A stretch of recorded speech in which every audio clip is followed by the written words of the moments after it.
Paz de Cristo, hermanos, una vez más nos encontramos para compartir la palabra de Dios con cada uno.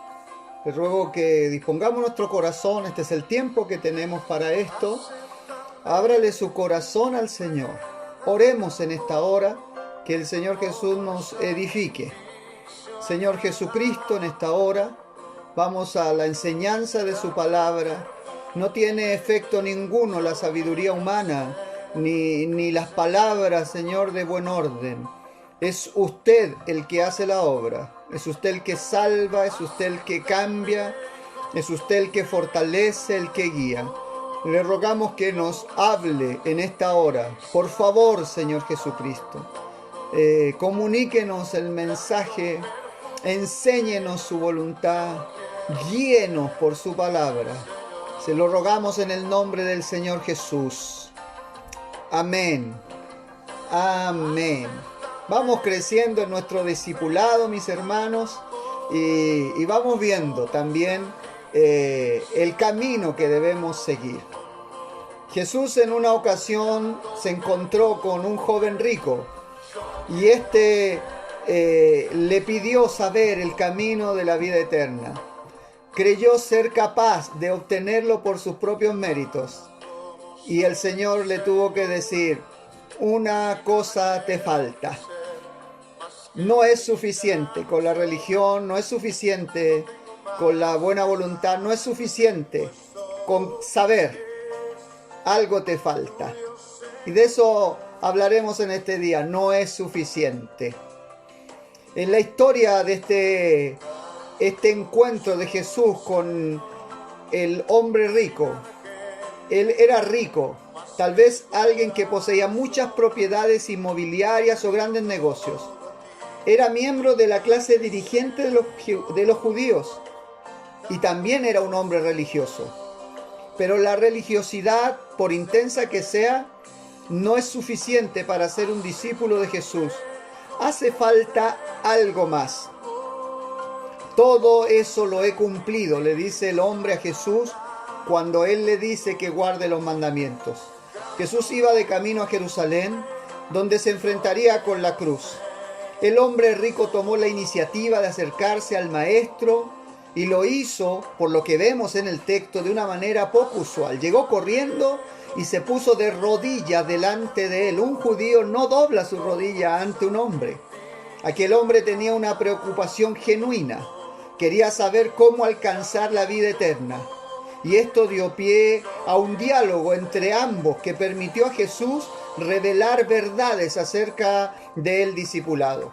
Lo primero que hace el Señor Jesucristo es decirle que guarde los mandamientos.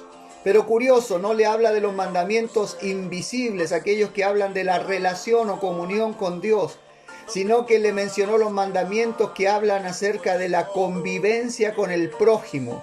Aquellos mandamientos que muestran la práctica de la piedad hacia el que nos rodea.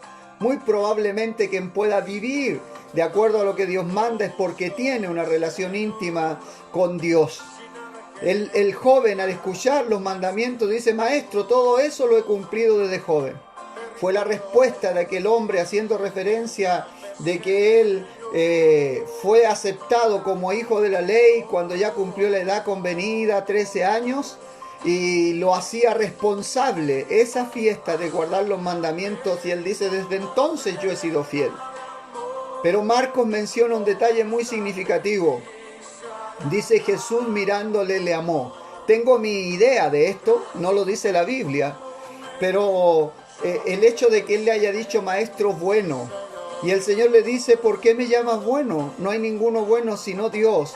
Dicen los intérpretes del texto que en realidad el sentido de esa oración es: ¿me llamas bueno porque conoces que soy Dios? No todo el mundo doblaba su rodilla delante de Jesús, no todo el mundo le reconocía como Dios, pero este hombre en su corazón sincero le reconoció, y quizás por eso el Señor le amó, y entonces le lanzó el reto de seguirle en el proceso de ser su discípulo. Pero para eso tenía que vender todo lo que tenía para darlo a los pobres, para así tener tesoro en el cielo. Cambia lo que tienes aquí por tenerme a mí en el cielo. Aquel rico dirigente judío fue confrontado con el desafío de seguir a Jesús y pagar un alto precio para convertirse en su discípulo. ¿Pero acaso ese era un precio demasiado elevado? Según el maestro, es costoso. Un precio alto ha de ser pagado, y ya hemos visto en otras oportunidades cómo reaccionan diferentes personas al enfrentarse a esa realidad. Hay quienes aprueban el duro examen, hay quienes no. La piedad y la religiosidad, incluso los más comprometidos, no son suficientes para llegar a ser un discípulo de Jesús. Si alguno quiere ser discípulo, seguirle, tiene que negarse, tomar la cruz, morir a su yo, dejar padre, madre, estar dispuesto a dejarlo y perderlo todo para ser su discípulo. Este hombre tuvo que evaluar la situación. Intentemos ponernos en su lugar durante el proceso. Él, de seguro, fue sincero al preguntar a Jesús qué debía hacer para obtener la vida eterna.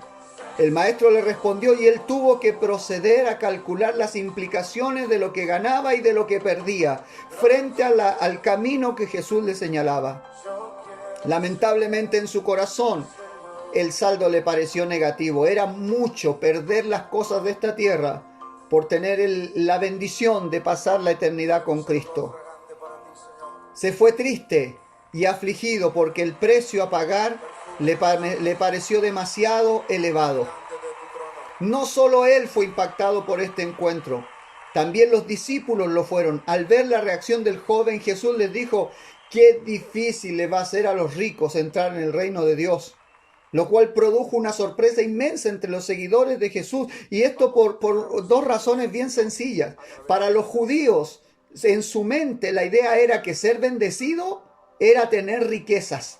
Ellos en su mente no podían relacionar una persona pobre. Por eso que Jesús, con su único vestido, caminando en la tierra, Juan Bautista, un ermitaño seminómade vestido de pieles, no podían ser representantes de la bendición. Era un choque muy grande. Para ellos tener la bendición de Dios era tener riquezas. Ahora bien, Jesús no condena las riquezas por ser riquezas. No se entienda mal. Jesús lo que condenó fue que las personas pusieran su confianza, su desarrollo, su fuerza en esas riquezas. Eso es uno. Tampoco dijo el Señor que le daba mucho gusto la pobreza, o que la gente más necesitada y pobre tuviera mayor favor delante de Él. Nos llama el Señor a ser solidario y a compartir, y obviamente ayudar al pobre que está cerca nuestro, que tenemos la posibilidad. Pero el Señor ni está alabando la pobreza ni condenando la riqueza, pero sí que hay que evaluar cuál es el precio que hay que pagar por seguir al Señor Jesucristo. Tan solo sentencia el Señor Jesús que para un rico sus riquezas pueden significar un precio demasiado alto a pagar por la vida eterna. Algo siempre falta. Este hombre rico es un claro ejemplo de lo que es un modelo actual de un discípulo cristiano. Como aquel hombre, es probable que muchos de nosotros seamos personas piadosas y genuinamente interesadas en ganar la vida eterna. Como este hombre, hacemos todo lo que nuestra tradición, educación o cultura diga que es lo que tenemos que hacer para ganar la vida eterna. Sin embargo, es muy probable que todo eso, aun siendo bueno, no sea suficiente. Así como aquel hombre, fuimos invitados a seguir a Jesús y convertirnos en sus discípulos. Un proceso que dura toda la vida. Un proceso que va más allá de la observancia de ciertas reglas, de la religión, de la aplicación de cierta moral. Ser un discípulo de Jesús consiste en un cambio de nuestra forma de pensar y nuestra forma de vivir. Incluye y abarca todos los aspectos de nuestra vida, nuestra visión del mundo, nuestros valores, nuestras conductas. Y tiene un objetivo final: que Cristo sea formado en nosotros, que usted y yo seamos como Cristo, que usted y yo lleguemos a la estatura, de la medida, de la plenitud de Cristo. El proceso de ser discípulos es doloroso e implica ajustes en nuestra vida, ajustes que nos llevan a tener que pagar determinados precios, cosas que dejar, relaciones que romper, conductas o costumbres que desechar, motivaciones que rectificar, etc. Para terminar, La invitación de Jesús a cada uno de nosotros siempre lleva implícita la petición de pagar un precio y comenzar a acumular tesoros en el cielo. No es posible seguir a Jesús sin pagar el precio que Él establece. Jesús nos enfrenta con la lógica del reino de Dios, que es contraria a la lógica de nuestra sociedad. Nos invita a perder, a dejar, a abandonar para ganar. Cada uno sabe el precio a pagar. Cada uno debe hacer su evaluación privada y personal. ¿Qué le está pidiendo Dios para que usted le siga? ¿Qué precio está dispuesto usted a pagar por pasar la eternidad junto a Jesús? ¿Qué cosas debe cambiar?